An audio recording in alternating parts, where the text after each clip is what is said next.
सभी विद्यार्थियों को नमस्ते। विद्यार्थियों, जानवी स्टडी हब में आपका स्वागत है।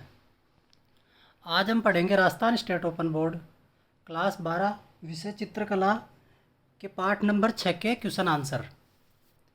तो विद्यार्थियों, क्वेश्चन आंसर शुरू करने से पहले आप सबसे अनुरोध है कि जिन जिन ने हमारा चैनल सब्सक्राइब नहीं किया है प्लीज़ सब्सक्राइब कीजिए और लाइक कीजिए, अपने दोस्तों के साथ भी शेयर कीजिएगा। तो पार्ट नंबर 6 है मध्यकालीन चित्रकला। तो देखिए, इसका क्वेश्चन नंबर 1 है, निम्नलिखित को मिलाएं। तो देखिए, पाल वंश का काल कौन सा था? 8वीं से 13 ईस्वी तक, 13वीं ईस्वी तक। दूसरा है माध्यम में प्रयुक्ता चित्रकला, तो इसका है टेम्परा चित्रकला। तीसरा है चित्रकला की शैली का उल्लेख करें, तो यह है पाला शैली है।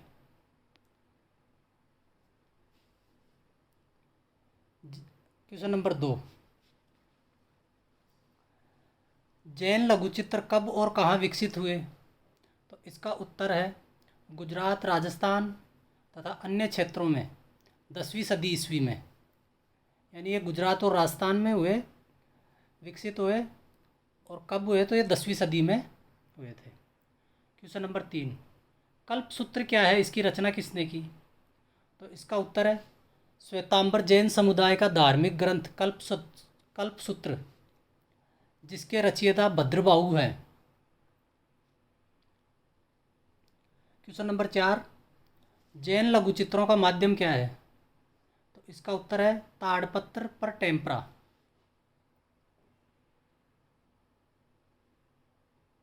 प्रश्न नंबर 5, राजस्थानी चित्रों की सामान्य विशेषताएं क्या है? तो इसकी सामान्य विशेषताएं हैं बाहर निकली आँखें तथा समकालीन वस्त्रों का उपयोग। क्वेश्चन नंबर 6, राजस्थानी चित्रकला की कुछ प्रसिद्ध शैलियों का नाम लिखिए। तो राजस्थानी चित्रकला की प्रसिद्ध शैलियाँ हैं मेवाड़, बूंदी, कोटा, प्रतापगढ़, किशनगढ़ और मालवा। ये शैलियाँ राजस्थानी चित्रकला की है। राजस्थानी चित्रकारों को किस काव्य रचना ने चित्र बनाने हेतु सर्वाधिक प्रेरित किया? उस काव्य तथा लेखक का नाम लिखिए।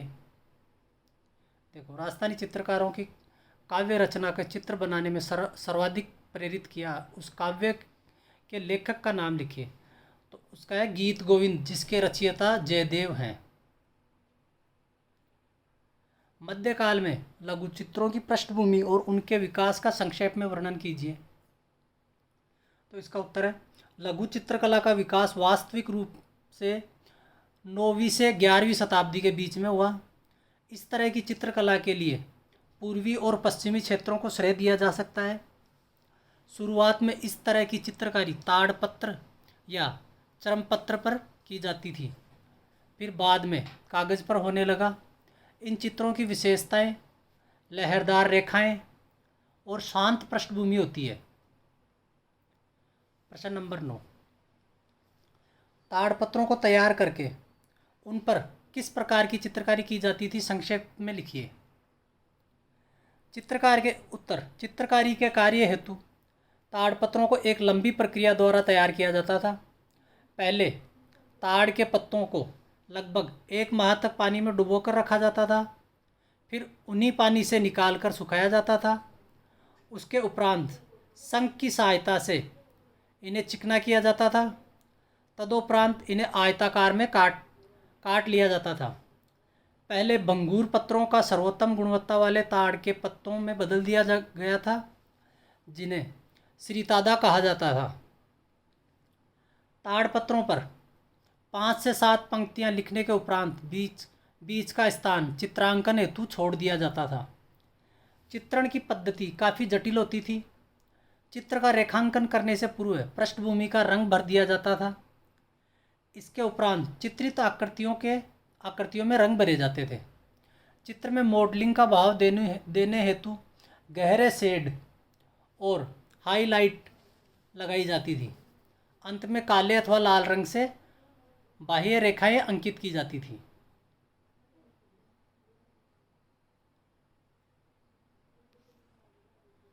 देखिए, प्रश्न नंबर 10, ताड़पत्र पर बनाए गए जैन लघु चित्रों की विशेषताएं लिखिए। इसका उत्तर है आकृतियों का कोणीय रेखांकन तथा लाल पृष्ठभूमि देखी जा सकती है। यद्यपि मानव आकृतियों के चेहरे एक तरफ देखते बनाए गए हैं, परंतु उनकी दूसरी आंख चित्रित की गई है। ये लंबी आंखें चेहरे की बाह्य सीमा से बाहर निकली हुई चित्रित की गई है, यानी ये आंखें चेहरे से बाहर निकली हुई दिखाई गई है। पृष्ठभूमि में सपाट रंग भरा गया है और बाहरी किनारों के पास गहरे रंग का प्रयोग से चित्र का भार या ठोसता का आभास होता है।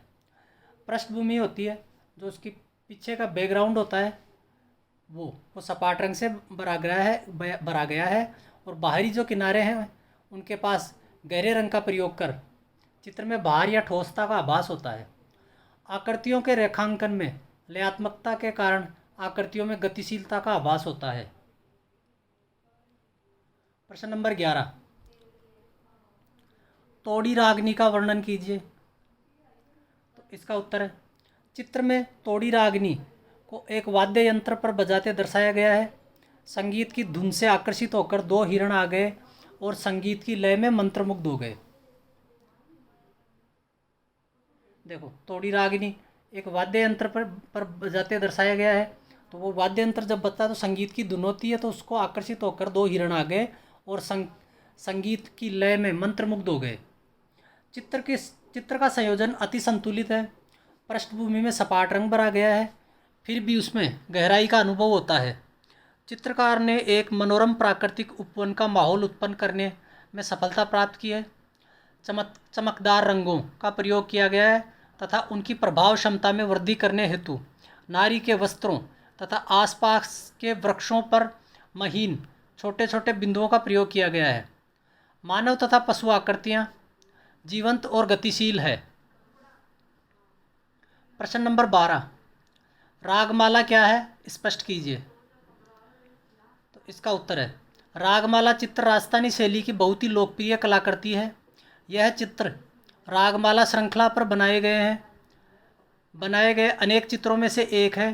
रागमाला चित्र भारतीय शास्त्रीय संगीत की विभिन्न मनोदशाओं को व्यक्त करने वाले राग तथा रागिनियों पर आधारित चाक्षुष अभिव्यक्तियाँ हैं।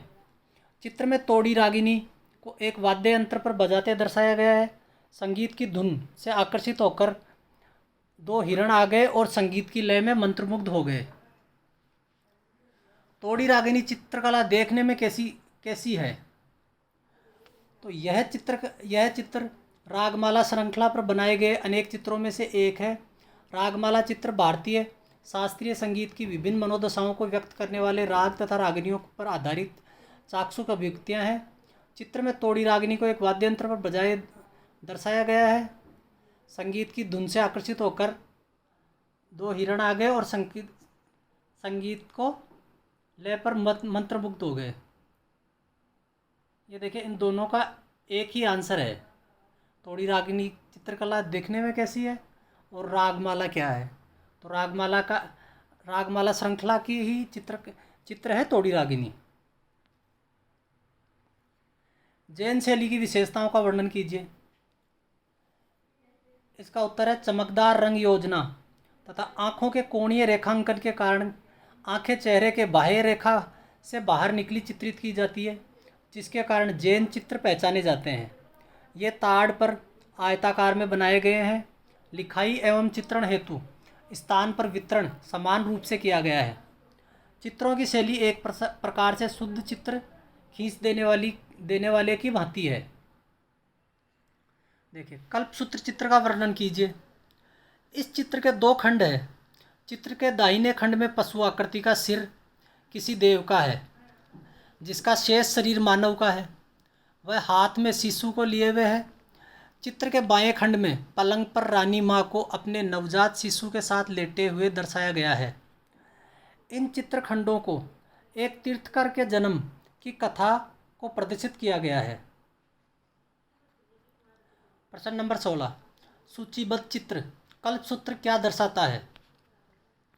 तो इसका उत्तर है सूचीबद्ध चित्र कल्पसूत्र श्वेतांबर जैन समुदाय का एक पवित्र ग्रंथ है, जिसमें जैन तीर्थंकरों के जीवन संबंधी कथानक का उल्लेख है। इन चित्रखंडों में तीर्थंकर के जन्म की कथा को प्रदर्शित किया गया है। तो दोस्तों इस प्रकार आपके ये क्वेश्चन आंसर कंप्लीट होते हैं इस पार्ट के। तो एक बार फिर आपसे अनुरोध है, जिन जिन ने हमारा चैनल सब्सक्राइब नहीं किया सब्सक्राइब कीजिए, अच्छा लगे तो लाइक कीजिए, अपने दोस्तों के साथ शेयर कीजिए। तो मिलते हैं अगले वीडियो में। जय हिंद, जय भारत।